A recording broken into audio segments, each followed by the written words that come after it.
Ngayon mga kaibigan, nasa panahong Kristiyano na tayo. Utos pa bang ipagdiwang ang kapistahang ito ng Pasko ng mga Israelita?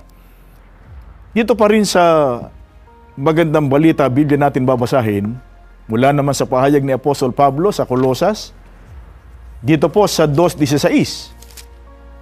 Kaya't huwag na kayong pasasakop sa anumang tuntunin tungkol sa pagkain o inumin, tungkol sa kapistahan, sa bagong buwan o sa araw ng pamamahinga. Gaya po ng binanggit ng Apostol Pablo, katulad din anya ng araw ng pamamahinga o yung tinatawag na Sabat, iniutos po sa mga Kristiyano, wag na ang wika silang pasasakop sa anumang tuntunin tungkol sa kapistahan gaya ng Pasko.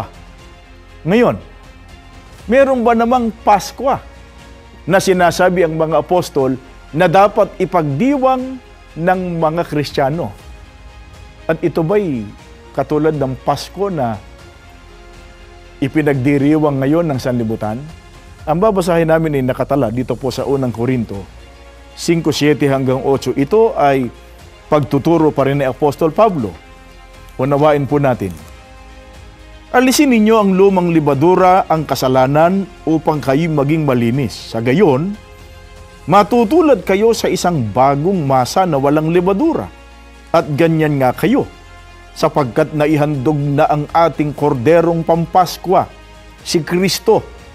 Kaya't ipagdiwang natin ang Paskwa, ngunit hindi sa pamamagitan ng tinapay na may lumang libadura ng kasamaan at kahalayan, kundi sa pamamagitan ng tinapay na walang libadura, sa gisag ng kalinisan at katapatan. Kung meron man pong binabanggit ang mga apostol na Paskwa na may kaugnayan sa mga tunay na Kristiyano, ang sabi po niya, narinig po natin, naihandog na anya ang ating korderong pampaskwa. Walang iba kundi ang ating Panginoong Hesukristo.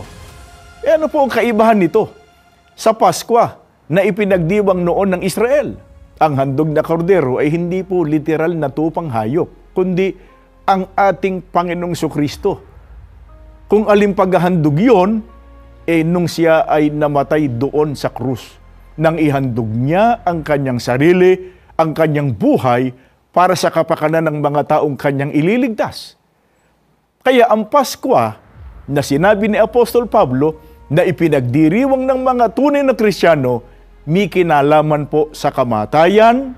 Ipinapapansin po namin sa inyo, may kinalaman po sa kamatayan, hindi po sa kapanganakan ng ating Panginoong Hesukristo. Pero mahalagang tanong, bakit? Ano po dahilan at ipinag-utos po na gunitain o ipagdiwang ng mga tunay na Kristiyano ang may kinalaman sa kamatayan ng ating Panginoong Hesukristo sa halip ng may kinalaman sa kanyang kapanganakan? Ang sagot ay mababasa natin dito po sa Hebreo sa 9:14 hanggang 15. Ganito ang pagtuturo pa rin ng apostol na si Pablo.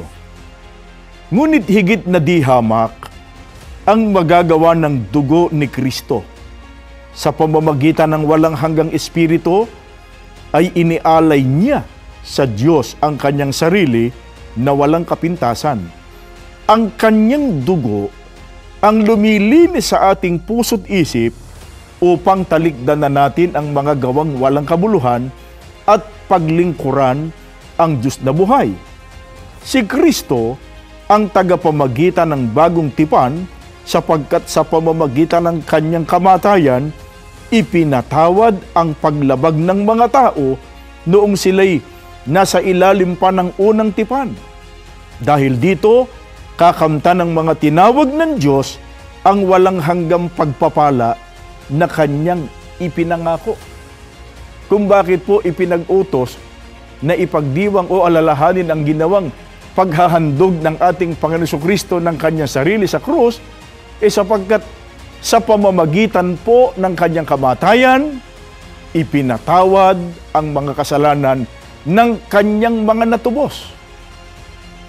Alalaong bagay ang mga kaanib sa tunay na iglesia upang makapaglingkod sa tunay na Diyos at higit sa lahat ay maligtas.